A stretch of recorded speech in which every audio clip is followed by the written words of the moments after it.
अभी हम पटना जंक्शन पे खड़े हैं और बस जहाँ की हुजूम लगी हुई है, चर्चा हो रही है चुनाव को लेके। अब बस इतना जानना चाहते हैं कि ये जो 4 उपचुनाव हो रही है, इस चारों उपचुनाव में जाति कितना बड़ा फैक्टर, ये जो उपचुनाव हो रहा है उसमें जाति कितना बड़ा फैक्टर होगा इस चारों उपचुनाव में बिहार में? बहुत बड़ी फैक्टर है जी सर। कहीं भी हम लोग देखिए बिहार के कोई चुनाव जातिवाद ऊंच नीच के अलावा खत्म ही नहीं होता है। कहीं भी अभी सर हम देखे तराड़ी का न्यूज़ देख रहे थे, अभी तराड़ी में चल रहा था बैकवर्ड वर्सेस फॉरवर्ड, समय सभी नेताओं कर रहे थे। तो जाति बहुत मायने रखता है हम लोग के यहाँ चुनाव में। मतलब इस उपचुनाव में जाति भी एक फैक्टर, बहुत बड़ी फैक्टर सर। क्या फैक्टर होगी? देखिए सर, हम लोग की सबसे बड़ी बात है कि बिहार में हम लोग विकास की कई बातें नहीं होता है। अभी भी हम लगभग देख रहे हैं हर जगह जहाँ है ना, हम लोग जातीय समीकरण देख के टिकट मिलेगा। जहाँ यादव बहुलक रहेगा तो यादव बहुलक मिलेगा, यादव को टिकट मिलेगा। ब्राह्मण बहुलक मिलेगा तो ब्राह्मण को टिकट मिलेगा। तो पहले नेता लोग जातिवाद कर रहे हैं तो काहे नहीं जनता कर रहे हैं? तो सबसे बड़ी बात जातिवाद की होता है ना बात, उसमें नेताओं की गलती है। और कोई फैक्टर है कि खाली जातिवाद? जातिवाद सर सबसे बड़ी समझिए कि बिहार के लिए बहुत सिर है। अच्छा, इस बार जो उपचुनाव हो रहे हैं चारों में, उसमें सब जाति कितनी बड़ी फैक्टर है? जाति से नहीं, वो जो काम किया है जाति कितनी बड़ी फैक्टर है वही पूछ रहे हैं। काम तो बात सब इसको तो पहले जाति के जनगणना कराया है, जानबूझ के नहीं करा रहा है। और जाति के जनगणना से वो पता चल जाता है कि इनका वोट पूरा है, समझ गए। आज 4 सीट पे कर है ना, हाँ। 3 सीट आरजेडी मिली जुली वाला आएगा और 1 सीट पर वो रहेगा, आरजेडी वाला आएगा। आइए हम जानना चाहते हैं कि ये 4 जो उपचुनाव हो रहे हैं उसमें जाति कितनी बड़ी फैक्टर है? ये जो चारों उपचुनाव हो रहे हैं उसमें जाति कितनी बड़ी फैक्टर है? देखिए बिहार में अक्सर जाति के आधार पे ही वोट होता है। अच्छा, और कोई फैक्टर इस चुनाव में? और कोई फैक्टर नहीं होगा इसमें। जाति कितनी बड़ी फैक्टर होगी उपचुनाव जो हो रही है? उपचुनाव में इंडिया गठबंधन जीत रहा है। अरे कोई सीट नहीं, 4 सीट जीत रहा है। सुनिए बताते हैं। अरे अभी 6 महीना पहले लोकसभा का चुनाव हुआ है। ये 4 सीट का विधानसभा का डाटा निकाल लीजिए। आरजेडी बेलागंज से 3539 वोट से जीता, तरारी से 2434 वोट से जीता, बेलागंज से फिर 2200 वोट से जीता। हर सीट में से 2400 4000 से जीता है। जब लोकसभा में 4000 से जीत सकता है, विधानसभा 8000 से जीतेगा। एकदम जीत रहा है। एगो आदमी आयल है, वो झोला छाप डॉक्टर कहता है कि शिशु विशेषज्ञ डॉक्टर है। अच्छा। बड़का डरावाबाज कहता है कि लालू जी जंगल राज कर दिए। तो 90 के पहले क्या बिहार कनाडा था, अमेरिका लंदन था? अरे अगर बिहार लालू जी लूट लिए तो उससे पहले तो होगा बिहार पूरा विदेश जैसा। ये फर्जी उर्जी से काम नहीं चलेगा। बिहार में लालू नीतीश पिछड़ा, ये सब और ये सब भली वाला नहीं चलेगा। तो इस चुनाव में जाति कितना फैक्टर है या सिर्फ जाति पे ही एक फैक्टर है? नहीं, जाति अगर फैक्टर नहीं होता तो जो नया नवेला दूल्हा बन के आया है वो पासवान नहीं कहता कि डॉक्टर फल्ला पासवान, एकदम चिल्ला के बोलता है डॉक्टर फल्ला पासवान। आप तो कहते हैं हम जाति उतने नहीं मानते हैं, आप तो कहते हैं कि हम नैकन के देंगे। आज सब बुढ़वन को भर दिए, कहते हम बड़का पढ़ल लिखल लोग के लेके आएंगे। कोई 10वां पास है तो कोई 12वां पास है। कितना पढ़ा लिखल है भैया? सब मोर्चा पर ही सब फेल है। इस जो चारों जो विधानसभा उपचुनाव हो रहा है, चारों में इंडिया गठबंधन जीतने जा रहा है। तरारी में लेफ्ट, ऐसे 3 जगह पर आरजेडी।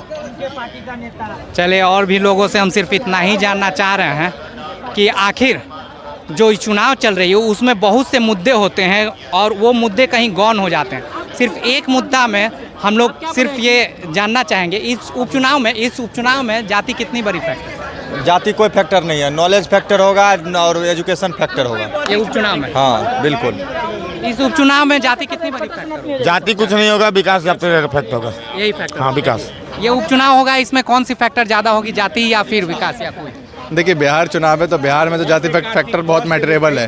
बिहार में आने वाले दो चुनाव तब तक तो जाति वाला फैक्टर नहीं खत्म होगा, क्योंकि आज भी लोग विशेष तौर पे जातिगत फैक्टर को देखकर वोट कास्ट करते हैं। डेवलपमेंट नहीं देखते कि कौन हमारे क्षेत्र के लिए काम करेगा। एक विधायक चुना किस लिए जाता है कि इस क्षेत्र के काम हो सके, रोजगार की श्रेणी में सदन में आवाज़ उठा सके। ठीक है, इसके अलावा सड़क से लेकर जो भी बेसिक ज़रूरतें होती हैं उस विधानसभा एरिया की, वो फुलफिल कर सके।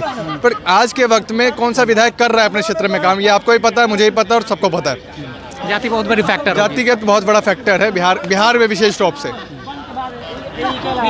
इस उपचुनाव में जाति कितनी बड़ी फैक्टर होगी? चारों सीट जातीय फैक्टर है, जाति ही फैक्टर है। और जाति लाया कौन? नहीं, इस उपचुनाव में कौन सी सबसे बड़ी फैक्टर हम देख रहे हैं वोट जो देने जाएंगे? सब दिन 1952 से ही जाति फैक्टर है चुनाव में। 52 में पहले ही जो प्रजातंत्र जब घोषित हुआ था तो जाति फैक्टर हुआ था। यहाँ के मुसलमान राजद के अध्यक्ष बिहार में थे, तो झारखंड वहाँ से आ रहे थे, उसको मारा गया। तब है जे यहाँ बहुत अथी हुआ, ये जाति पाति को तोड़ा है जे लालू। जब ये अथी चला तब जाति पाति तो है जब अब्दुल गफूर बना था, है जब नारे लगा था कि है जे आपको है जे हाथ में लमनी मुख में पान, या गफूर साहब को तो है जे कपूरी ठाकुर बने थे सीएम, कहा गया था कि है जे पिछड़ी जाति कहाँ से आई, कपूरी के माई भी आई, MA BA पास करेंगे, कपूरी के गढ़ में बास करेंगे।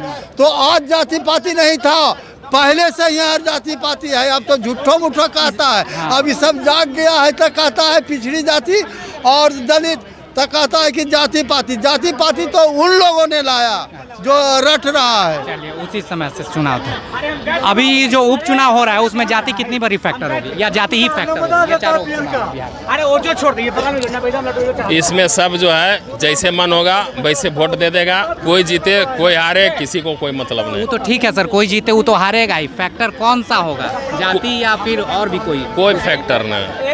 तो वोट किस पे पड़ेगा? कुछ तो होगी राजनीति में बात ना। वोट दारू के खिलाफ और दारू के सपोर्ट में पड़ेगा बस।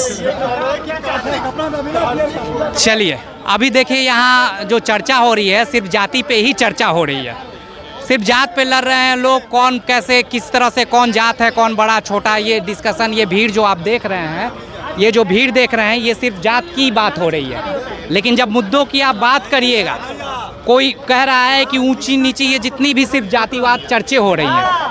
और फैक्टर में अभी आपने देखा कि हमारा जो राजनीति टिका हुआ है वो सिर्फ अंत में आते आते जात पात पर ही टिकता है कि जातवाद पे वोट कैसे मिलेगा। अंत में आते आते स्वाभाविक है कि मुर्गा दारू तो चलता ही चलता है, ये भी एक फैक्टर है। लेकिन जो समीकरण शुरू से अभी तक चलता है ना, वो चलता है शुरुआती दौर से जो हम मुद्दा राजनेता ले आते हैं, वो शिक्षा, स्वास्थ्य, रोजगार, कपड़ा, रोटी, मकान, ये चुनाव के कुछ दिन पहले तक यही मुद्दा रहता है। उसके बाद जो मुद्दा आता है वो है जातिवाद पे, कौन किस जाति का है उस पे वोट देंगे। और अंत समय में जो मुद्दा आता है वो है दारू, मुर्गा, रोटी।